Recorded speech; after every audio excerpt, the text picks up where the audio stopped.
What's going on, everybody? Welcome back to The Range presented by Twilight 9. This week we are at the Travelers Championship down in Connecticut. Hopefully going this weekend. It's just down the road. Awesome field. It actually looks really good this week. It's becoming one of the more popular stops on the PGA Tour, but let's jump into the preview. The golf course, TPC River Highlands. It's not really a TPC golf course though. It's done much better than other TPC golf courses around the United States. It's a par 70, plays a little over 6,800 yards, so it's a little bit on the shorter side, and the greens are bent grass POA. Some key stats for you guys. So the greens and fairways are pretty easy to hit in regulation. They're hit at a very high percentage, but once you get on the green, that's when it changes. They're very undulating, they're very nuanced, so putting is very difficult. You need to be close to the hole to make a lot of birdies. The further away you are, the chance is just not going to be that good. You need to stick it tight. So proximity is really important, strokes and approach is really important, and putting is going to be huge this week. Also, you might be thinking with the shorter golf course, maybe the Bombers will have just a field day at this place.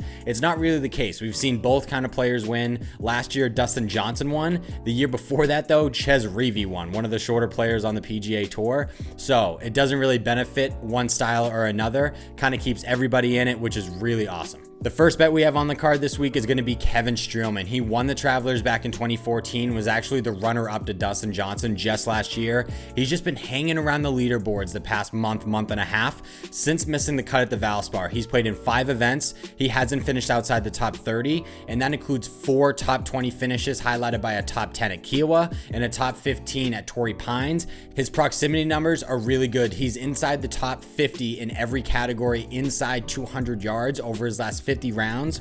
We're going to take Kevin Streelman for a top 20 at plus 175. We're going to go right back to Scottie Scheffler this week. He might actually be my pick to win. I think this venue is perfect for a guy still looking for his first PGA Tour victory, especially for him. He ranks 4th in birdie average on the PGA Tour. He shot 3 under over the first 2 days last season, but ended up missing the cut. He was in the conversation at Torrey Pines, but ended up finishing at 1 under T7. In his last 4 starts, he has 3 top 10s. He's just knocking on the door. I just think he's way overdue for a win. We're going to take Scottie Scheffler for a top 20 at plus 135. Rory isn't in the field this week, so we had to go with another guy, Max Homa. He's played the last 2 years in Connecticut, missed the cut both times, but both of those times he was under par through 2 rounds.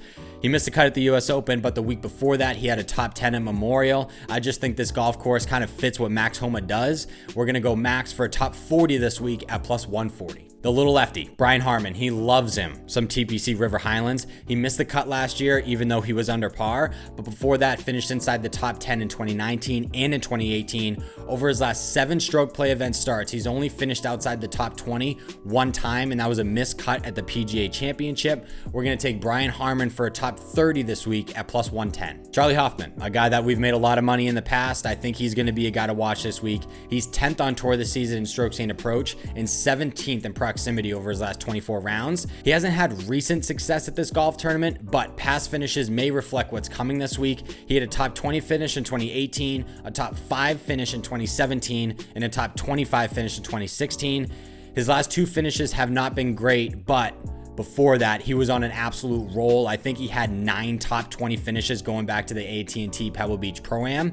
So we're going to take Charlie Hoffman for a top 30 this week at plus 140. And the last guy, I said his name on the podcast last week. I think he's on the doorstep of winning again, and that is Mr. Ricky Fowler. He's wearing those sunglasses that are prescription. He's seeing the golf ball a lot better, and I think it's helping. His last 2 starts have been very impressive. He had a top 10 at the PGA, a top 15 at the Memorial. He's only played here 3 times, and I think one of them was actually at an amateur, but I think he could have a really good week this week. He can make a lot of birdies. We're going to go Ricky Fowler top 30 at plus 190. And that's it, guys. That's the range this week presented by Twilight 9. Enjoy the Travelers Championship this weekend, and I will talk to you guys next week.